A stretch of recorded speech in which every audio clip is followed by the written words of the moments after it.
All right, Nick.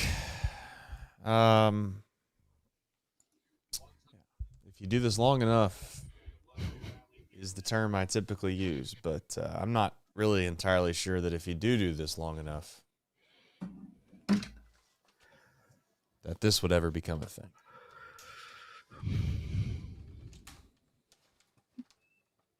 Fun night. Yep.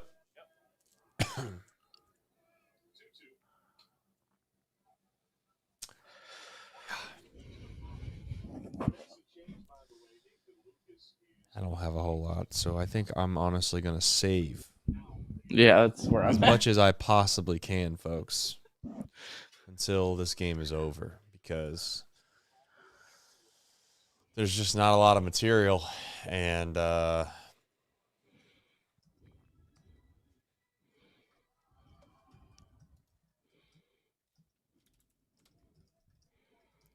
watching game day. Oh, wow.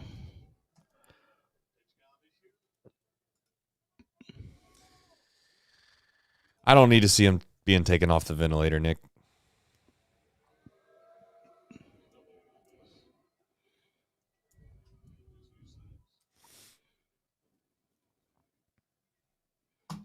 Score is 13-9, though. Shout out to Craig though, because he's been on it. He's working a lot lately. Just doing everything.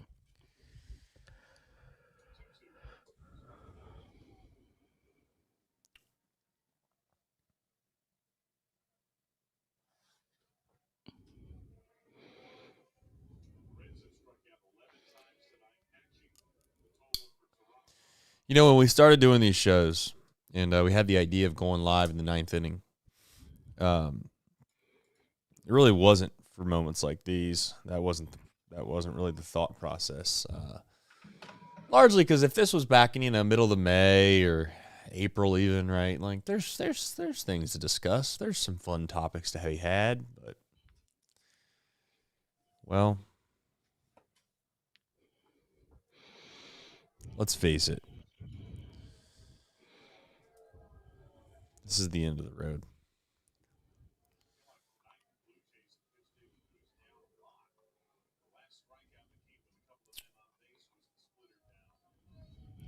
They still have that 3D thing in the game day. They should, right? I feel like I've seen that. Yeah, I think so.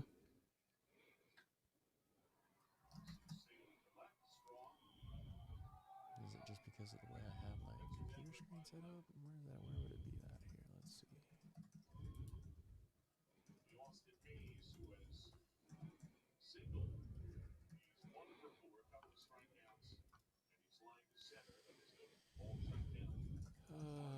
Let's see here.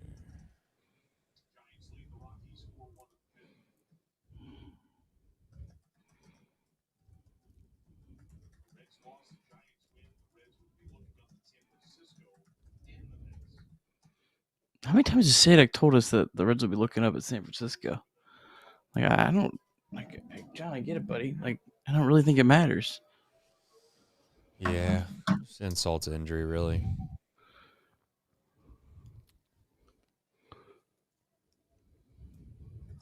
Yeah, that is what it is.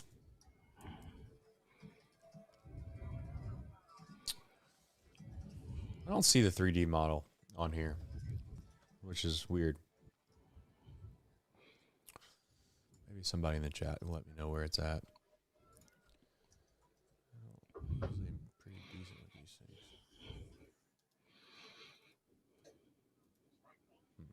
Interesting. Any game day savants in the chat?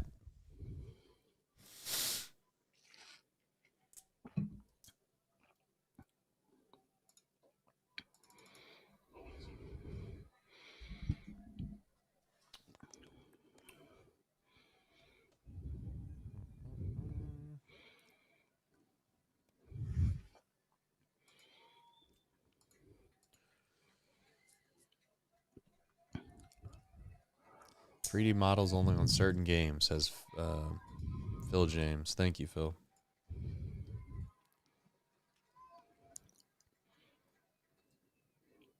Congrats to the Daytona Tortugas. Just got above 500 after clinching a playoff spot. I think it's the first time they've been above 500 since April, if memory serves me correct. They fought back. And our Dayton Dragons are 3 outs away from their 15th straight win. All right, well, that and more coming up here on Chatterbox Reds.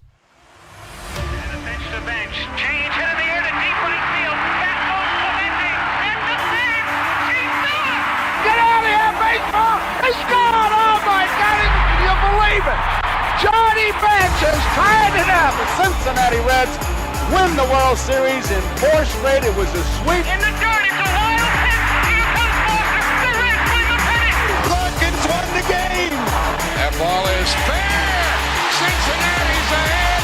2 games to none. Welcome, Joe Randa to Cincinnati.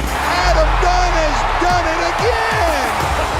Benzinger backing and calling. And the 1990 World Championship belongs to the Cincinnati Reds.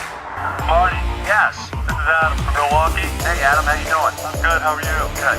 Do you think Scott Hatteberg's a good player? Dunn up there with the bases loaded, the outfield deep and around toward right, and the 1-0 on the way to the plate.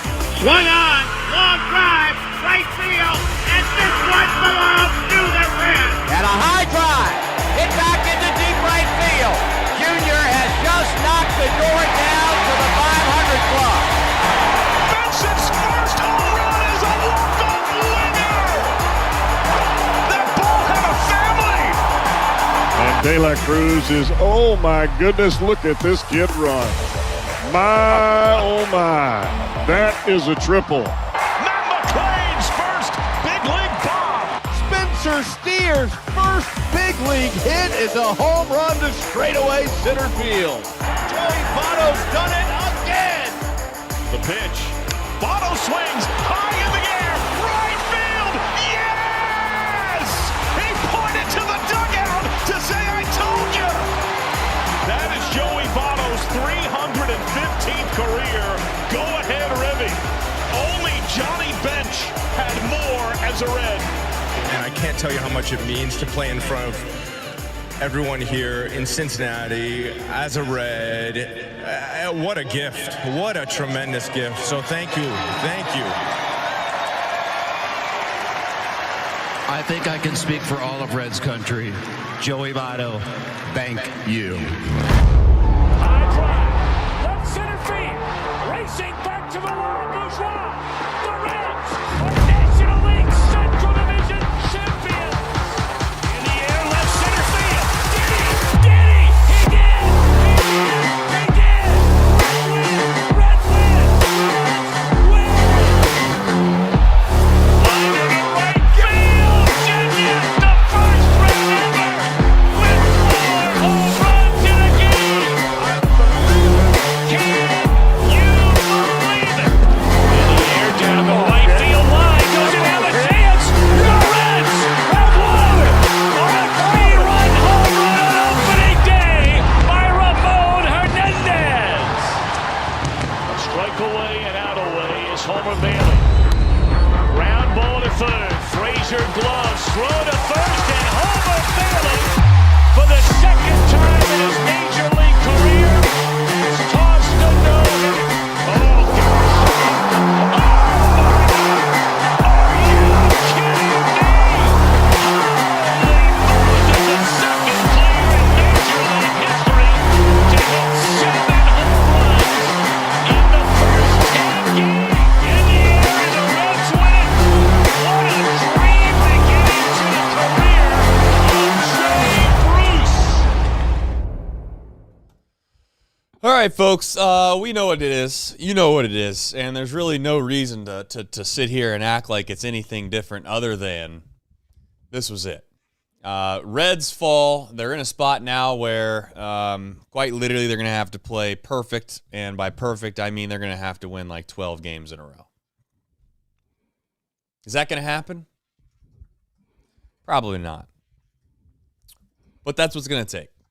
They fall 13-9 to the Toronto Blue Jays, and the most damning thing, Nick, really to me, is that this team has has really won all year long on the back of pitching. I would say defense, but I don't know if their defense has really been maybe as good of late as we'd like it to be, so I'm hesitant even using that word.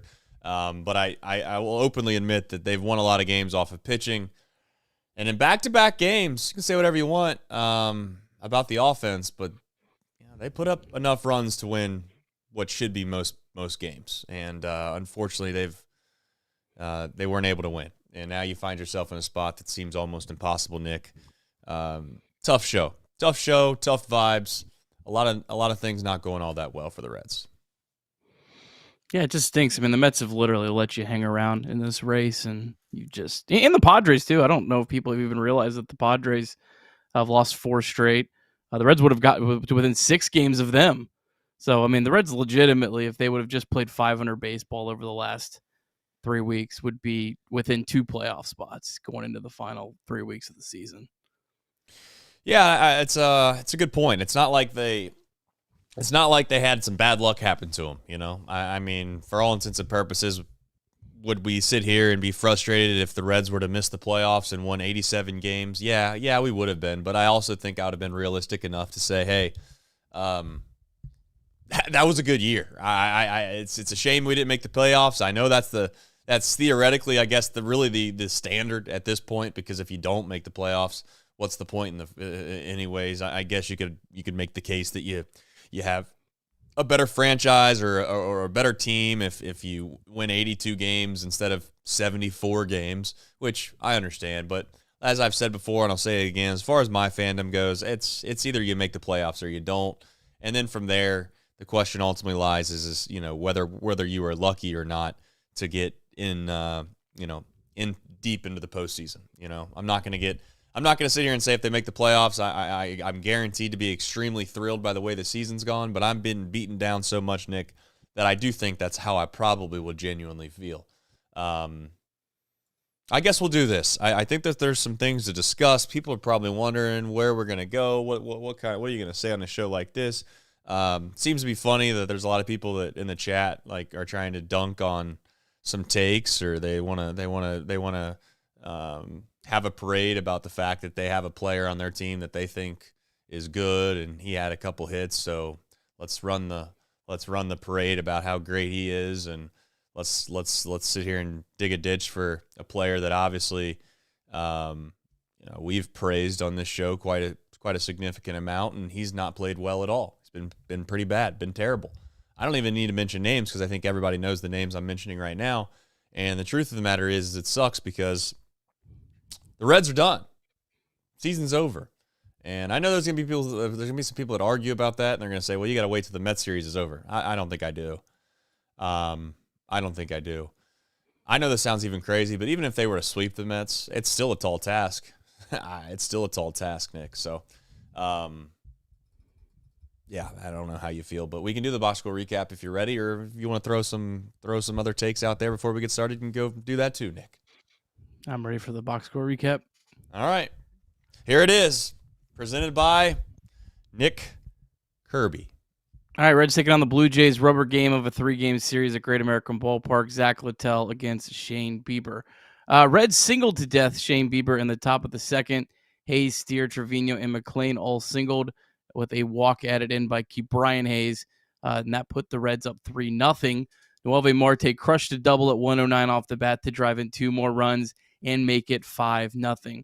Littell did not give up a hit in the first 2 innings, but the home run ball would be the end of him on the night. He gave up 4 bombs in innings 3 through 5, and the Blue Jays came back and tied the game. Reds then went to Nick Martinez, who gave up a bomb to the first batter he faced, Vladimir Guerrero Jr., 6-5 Blue Jays.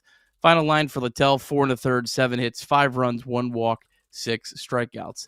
Nick Martinez gave up another run in the 6th to make it 7-5 Blue Jays. Lyon Richardson gave up another run in the 7th to make it 8-5 Blue Jays. And then meanwhile, Shane Bieber did not give up another hit the rest of the night. He retired 12 of the final 13 batters that he faced. The only batter that reached base was Gavin Lux on a walk in the 6th, and he was promptly erased by a Spencer Steer double play. The Jays did gift the Reds a run in the 7th. McLain reached on an error with 2 outs. TJ Friedl walked, and then Noelvi Marte singled home a run on a nice 7-pitch at-bat. Ellie De La Cruz, however, stranded 2 runners on base when he struck out on a 3-2 pitch out of the zone. Terry Francona elected to stick with Lyon Richardson in the 8th inning, only down 2 runs against a Blue Jays team that has had a terrible bullpen of late, and had Tony Santillan warming up. Richardson put the first 2 runners on base. Yasver Zulueta came in, and the Jays put 4 more runs on the board to make it 12-6. And then somehow the Reds' offense against that terrible Blue Jays bullpen put up 3 more runs in the 8th on a single by Gavin Lux and doubles by Spencer Steer, Will Benson off the bench, and Matt McLain to make it 12-9. Reds score 9 runs in back-to-back games for the first time all season. The Blue Jays put up a run off Zach Maxwell in the 9th to make it 13-9. Reds went 1-2-3 in the 9th and lose 12-9.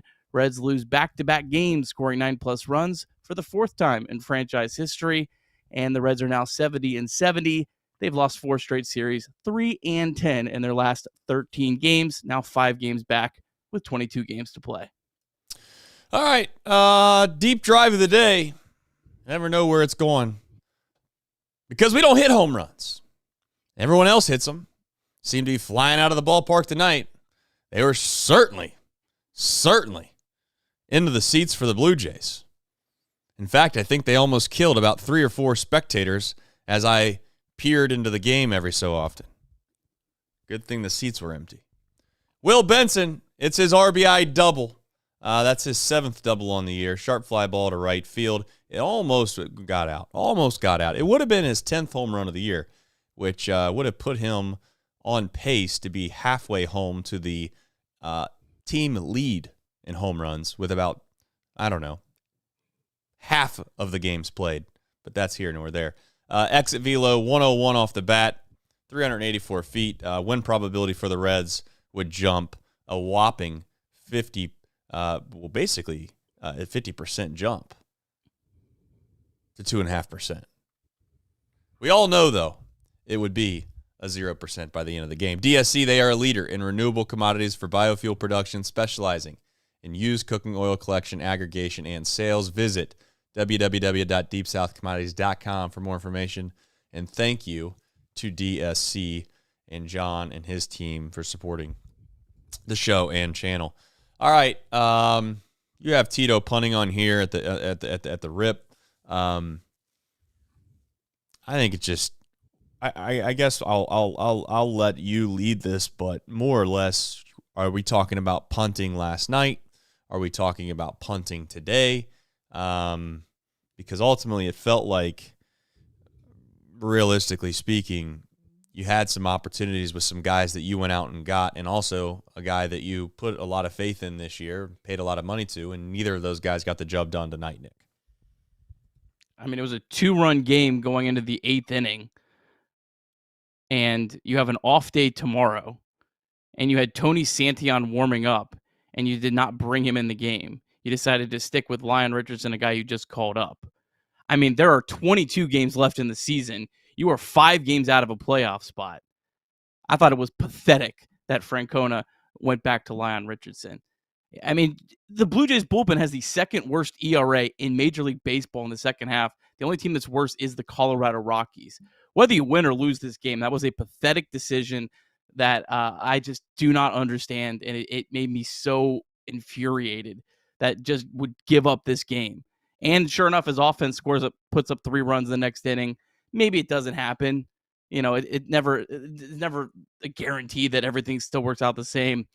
But if there's ever a spot to say, hey, you know what? We're down 2 runs. We still got to go for it. Like, this is the spot. What are you waiting for? No, I mean, you said it best. I get that sentiment. I thought, I even thought,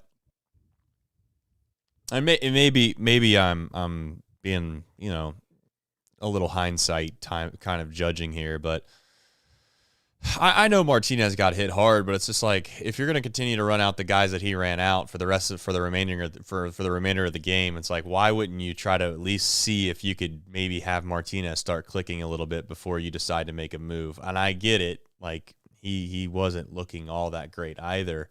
But then you're right. I mean, I guess the question is like, Are they treating this game like it's a must-win in the clubhouse? Because it didn't feel like it tonight. It didn't feel like they were treating it like you basically don't have tomorrow. To be fair to them, they do have tomorrow. They do have I don't know how many games we have left. How many games we got left? 19, 22. 20, 22 games. So you got 22 games left. I guess you could convince somebody. I don't know if you could convince me, but you can convince somebody that if you're 5 back with 3 to play against the team that you're chasing, that you could catch them. But to your point, you have an off day tomorrow. And on top of that, I just don't think falling 5 behind is realistic at all. That seems like outlandish to think that you can do it. So I hope somebody clips this up and I'm made a fool of myself. And I'll tell you again, that straight to the face, like the season's over. Would I like to see them go out and compete and sweep the Mets and get my hopes up again? Sure. But even then, as I said before, I just don't see the consistency of this team being able to find a way to string together wins. They've just not done it quite literally all year long. What makes me think they can do it now? I don't know. Not a whole lot. I guess there's multiple takeaways that you can have from the day. I wouldn't even say that this was a microcosm game of the season, because it certainly wasn't. I mean, this offense does not put up these types of numbers hardly ever, and then the pitching staff typically isn't the one that lets us down.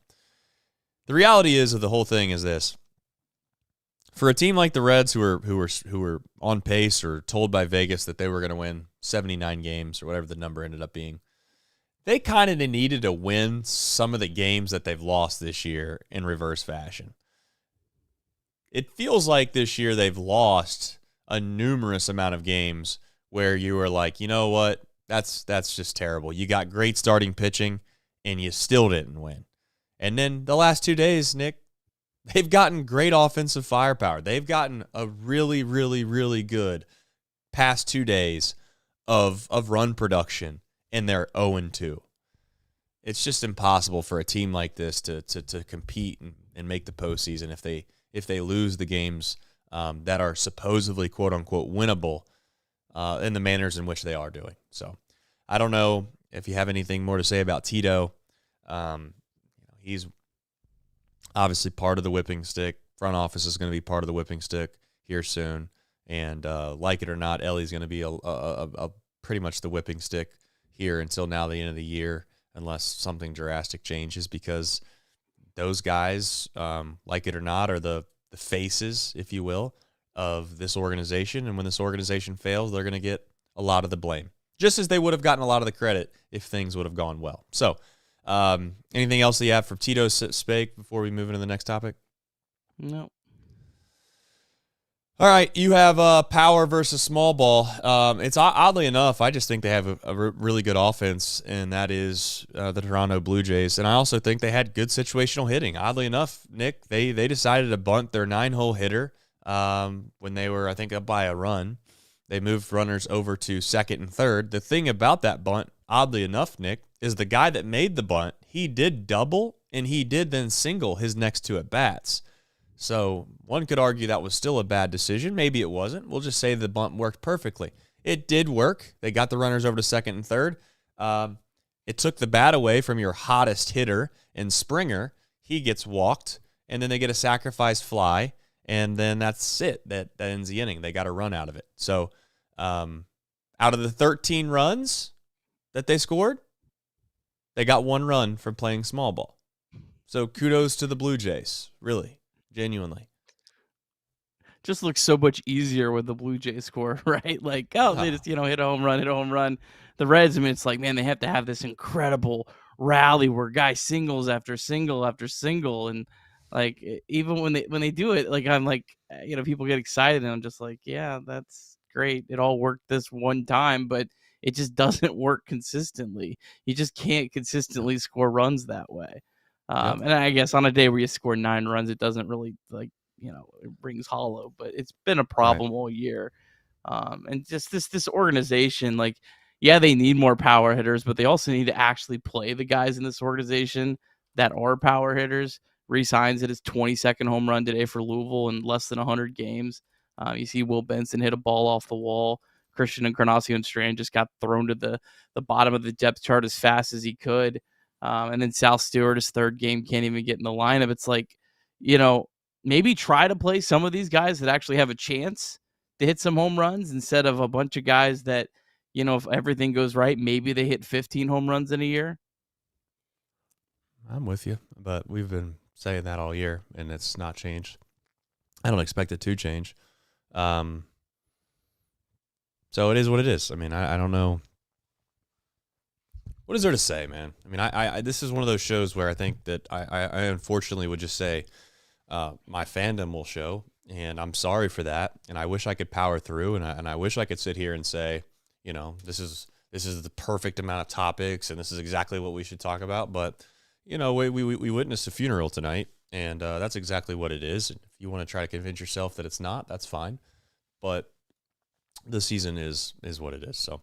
I'm ready to move on because I feel like we've already beat that horse, and I'm not going to do it again. And if tonight wasn't proof enough that, having guys in the lineup 1 through 7 or 8 that can just hit the ball over the fence any given time, then I don't know, watch the Toronto Blue Jays Friday and see if you think differently again. You can also watch them in October. Yeah, just watch the playoffs. I'd just say watch the playoffs in general. In fact, I would give that assignment or that homework assignment to a lot of people that sit here and watch this team every single night. Watch the playoffs and watch the quality of the teams that are playing in the playoffs in the lineups that are produced. Ask yourself, man, this guy's having this good of a year and he's hitting 7th? Wow, that's crazy. He'd probably be the Reds' best hitter. Just a thought. All right. As always, you can text and or call 988. It's okay to not be okay. And on nights like tonight, again, perfect sentiment to be said. It's just a baseball game. But you can connect and or call 988 day or night. You can text as well, 24/7 anonymous hotline. And it's also you can visit mantherapy.org to get help. All right, we do have some super chats. I just want to say thank you, everybody supporting us and supporting the show on a night like tonight because it's not an ideal situation.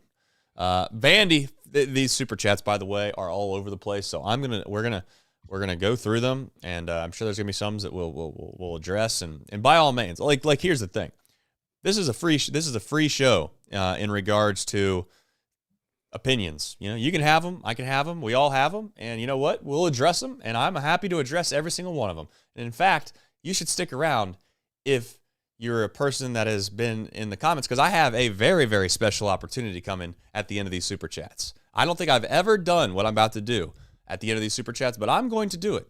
Vandy 5140 says Benson clearly should be benched. Tito's a genius. Yeah, 1 double. I will say, listen, 1 double, but I felt the same way when he hit the ball. It's like, wow, hit the ball hard. I really literally almost ripped the top of the fence off. That's pretty cool. Also, plays a pretty good outfield. I don't know if people want to give him credit for that. Could have caught some balls today that maybe weren't caught, is my thought. I'm not going to go there, but... And you have less clarity on what he is going into 2020. He's a nothing to Tito. But the thing is like, he's now once again stuck in this, he's okay. He needs to get a chance to prove if he's a big league starter or not. And now he's just like stuck in no man's land. I'd like to find out if my belief in Benson is right or wrong, but we don't know. Right.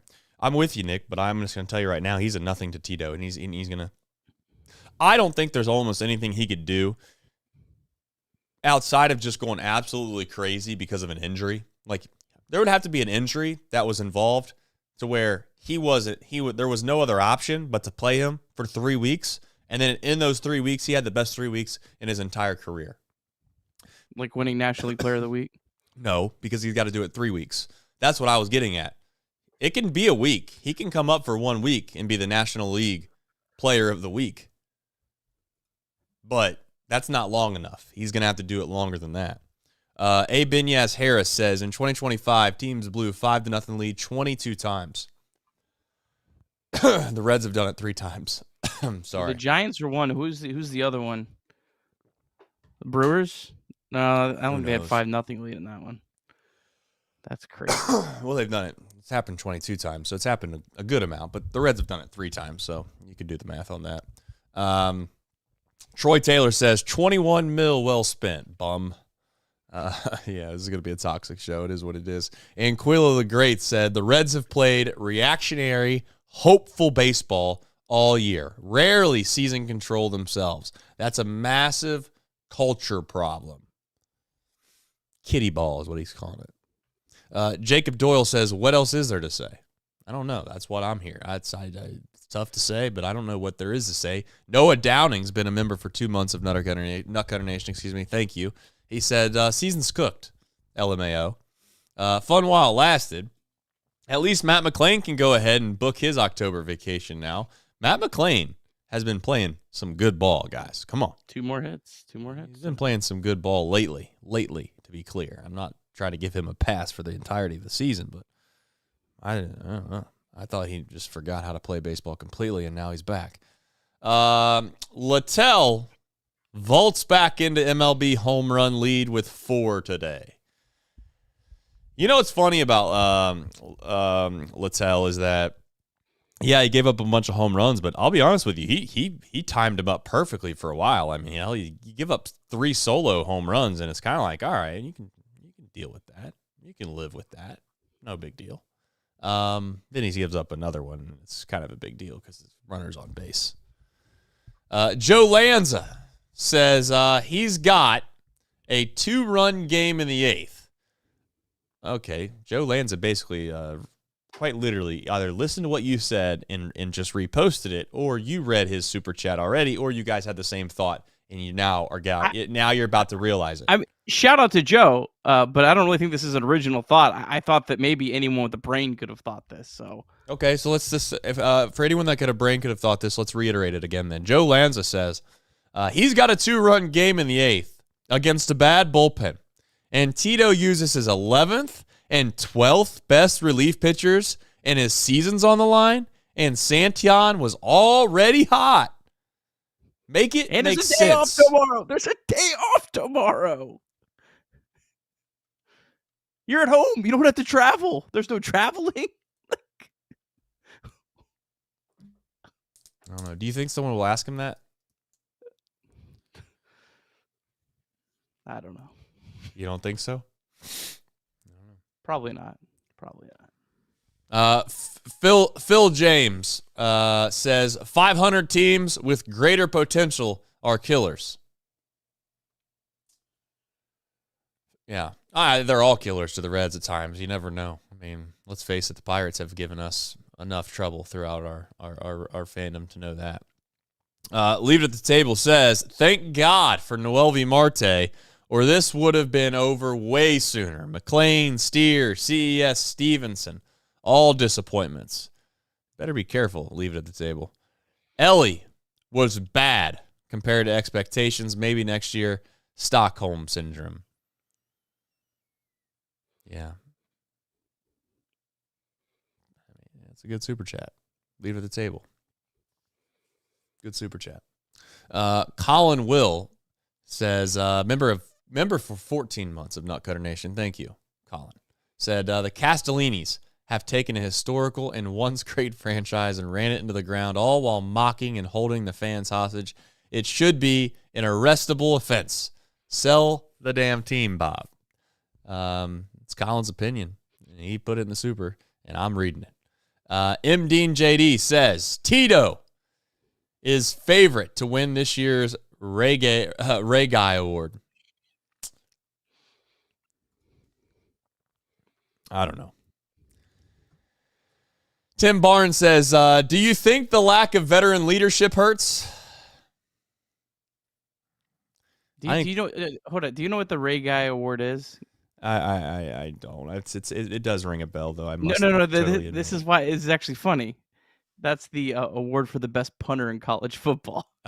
See, that was actually a clever super chat. I've heard of that. I couldn't remember what that was. I want to make sure we gave our guy credit. That was a very. I had to Google it. Yeah. So I was like, oh, okay, I see what you're doing there. That's good. That was good. Let's see here. Leave It at the Table then says, and also Tim, do I think lack of veteran leadership matters? It definitely matters over the course of 162. Did it matter tonight? I don't know. But over 162, Candelario sure. if he wants to come back. Yeah, it's just like here's the thing about lack of veteran leadership. It really just is what you're trying to say is we don't have any consistent good players. That's really what we're getting at. That's what we're trying to say. Because even if you had an older guy in the lineup right now that wasn't producing well, but was a great leader, it's not helping. I mean, if Jonathan India was back on this team right now, do we think it would be better or worse? Before you answer, go look up what that season looks like. Ned Flanders. Leave it at the table says the Jays this series, 11 home runs. The Reds since August 24th, 11 home runs. Leave it at the table is he's on fire tonight. He's heating up. Ned Flanders says, you've done a great job with the show this year, guys. Thanks. Sorry the team's manager gave up on us. I've never seen it happen before. I think maybe there's more people really upset with Tito tonight than I thought. Wow. There's some people that are not happy. Some really nice super chats, by the way, guys. I really do appreciate it. You guys are very nice. Riverfront Randy with a 50 bomb, by the way. Riverfront Randy says, don't know how much I'll watch the rest of the season. So I just wanted to say thanks for doing this all season long through the good times and the bad. Also, I'll super chat another 200 if Tito retires at the end of this season. Tito's not making friends tonight, is Tito. Ross Courtney says, I cannot wait for your something usually don't do skit. It's coming. We got 2 super chats left. I'm wondering if there's any of those folks that were in at the beginning of the show still in here because they're going to want to stick around. Putrid Talent member for 3 months. Thank you, Putrid. He says, last year we prayed for a manager to bring accountability to this team. Are we now praying for accountability on our manager? It always seems to be missing somewhere. What a chat. Vodomatic says, Tito's obviously getting his advice from a magic 8-ball. This is the most, you know what's crazy? I'm going to say this right now on this show right now. I don't know if there's ever been a manager in the what are we doing? The 3 years now, I think. The 3 years that we've done this that has gotten more heat on a show than the one that's getting heat tonight. And David Bell was the manager for this team 2 years in a row. 1 year, last year, he got fired. So, we shall find out. I don't think Tito's going to go anywhere, so don't get your hopes up if you are on that side of the aisle, but that is the absolute truth. All right. We're a one-sheet rundown here, it looks like. That's where we're at. Yeah, we're a one-sheet rundown. All right, let me do it. I'm going to do it. Here we go. You ready for it? Let me start. I'm going to start. I think that's what any potty that was in my position that about what they're getting ready to do is going to do. They would start by saying this. Elly De La Cruz, I'll say it again because I don't think people think that I've said this on the show, and I think people just think that we slide past the fact that he's not been good. He has not been good at all lately. He's not been good at all.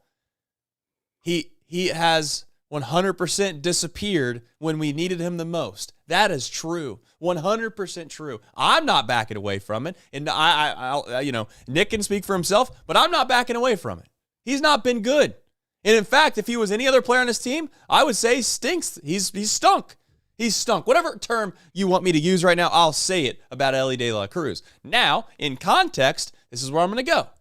And I'm happy to have this game as well. And you know what? I'll put it in an escrow fund. I'll do whatever you guys want to do. But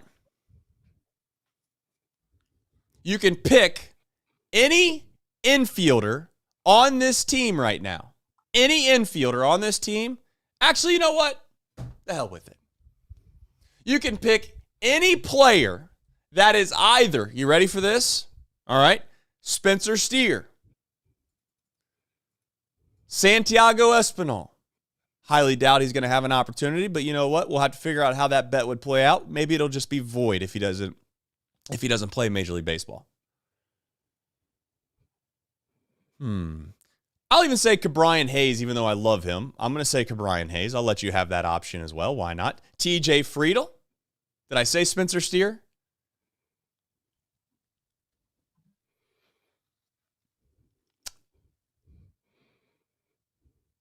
And I'll say if Austin Hayes comes back, you can have him too. I will wager with you right now that you can pick, you get to choose any of the following: WAR, WRC Plus, or OPS. Your choice. You pick any three of those stats, and I will bet you 1-1. And I'll make an even special offer to Everett Henry, because he's been a loyal supporter of this show and also Chatterbox Sports from the very beginning. I'll give him 2-1 odds. No bet can be under $150 just as a service fee. I'm not betting anybody under $150.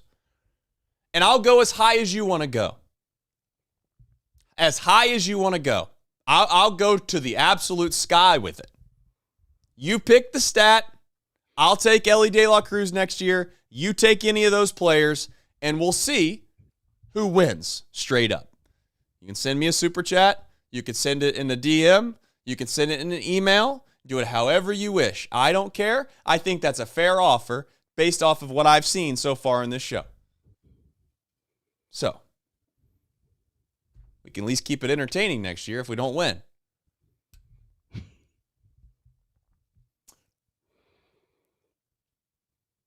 That's all. I think that's a good bet. Yeah, I don't know. He's had a bad month. Like, stinks. Oh, he's been very bad. I mean, It's just like if the Reds released Ellie De La Cruz tomorrow, someone would go pay him $300 million. Do we really want to be that worried and have big conversations about that player? I mean, Sean Connor, too. He's in the chat. Sean Connor, I'll give you 3-1 odds. 3-1 odds, no bet under $1,000. Pretty confident in the chat. You put up 1,000, I'll give you 3,000.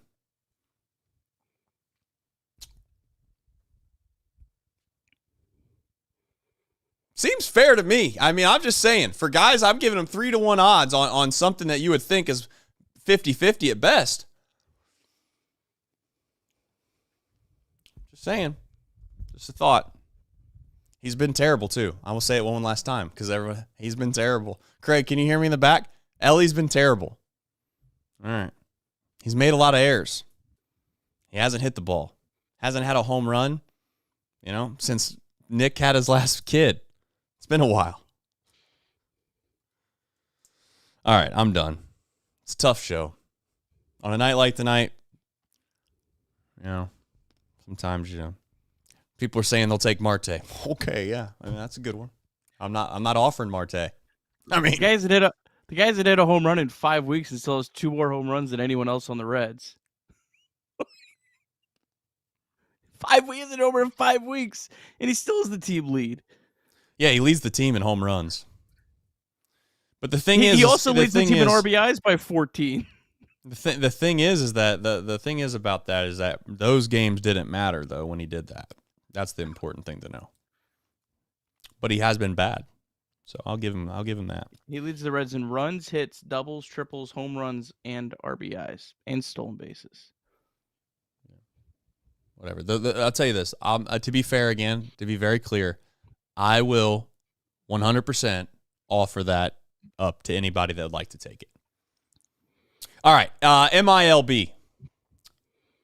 Might be one of the shorter shows of the year, but still solid. I mean, we're still at 50 minutes. Pretty crazy. But it was long enough.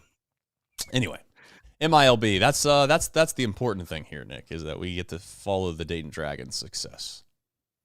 Yeah, we've had some good. We had a good run in the Reds minor league the last couple weeks. All right, we'll start off with AAA. Louisville, they won 6-5 over St. Paul in 10 innings.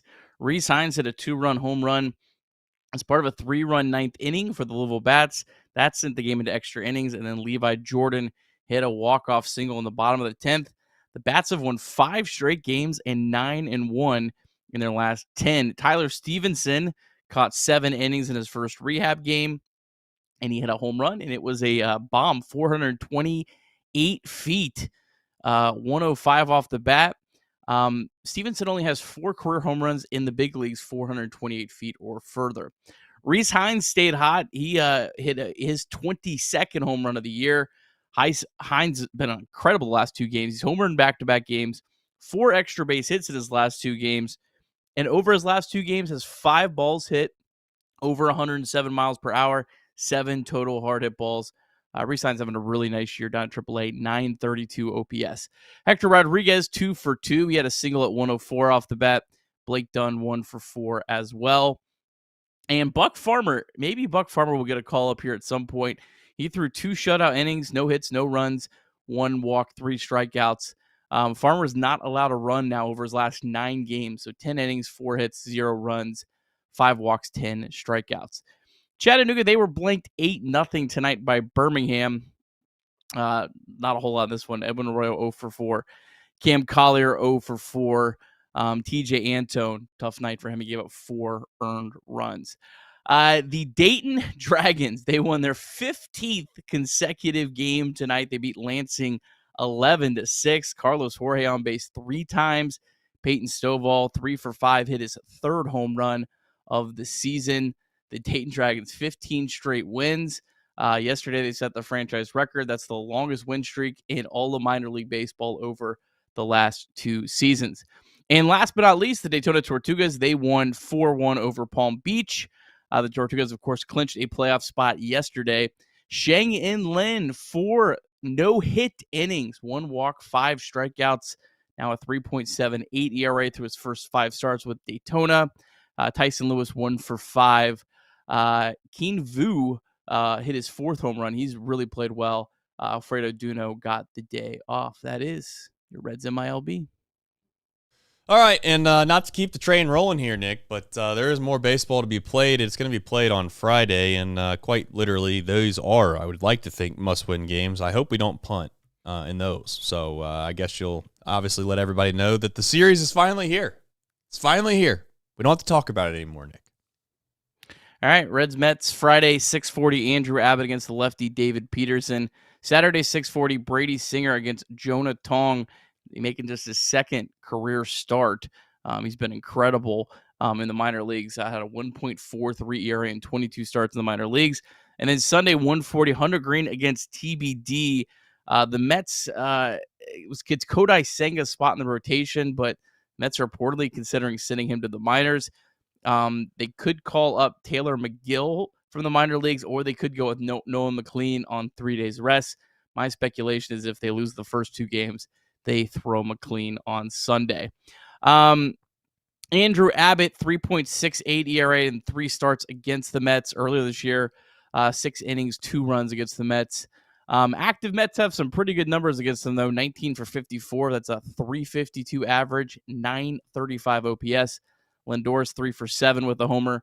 Mullins 2 for 4 with a homer. Soto 3 for 8. Pete Alonso 0 for 4. Now, the lefty David Peterson coming off a start where he allowed 8 runs, only lasted 2 innings against the Marlins. Overall, a 6.68 ERA in August. Career 4.34 ERA against the Reds. Did throw 6 shutout innings against the Reds earlier this season. Only allowed 5 base runners in that start. Active Reds are 14 for 50. That's a 280 average. Sears 1 for 6 with a homer. Key Brian Hayes is 4 for 9 with a double. Noelvi Marte 3 for 5. Ellie and McLean 1 for 3.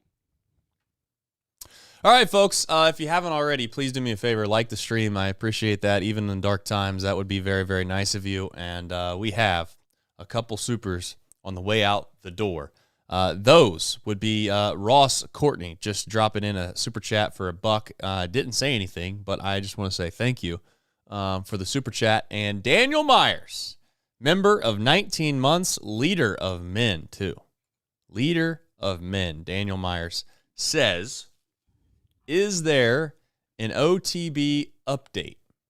Yes, there is an update, and that show will start at 10 a.m. on Monday. All right? In the meantime, we'll be back here, better than ever, Chatterbox Reds, live in the 9th inning on Friday night.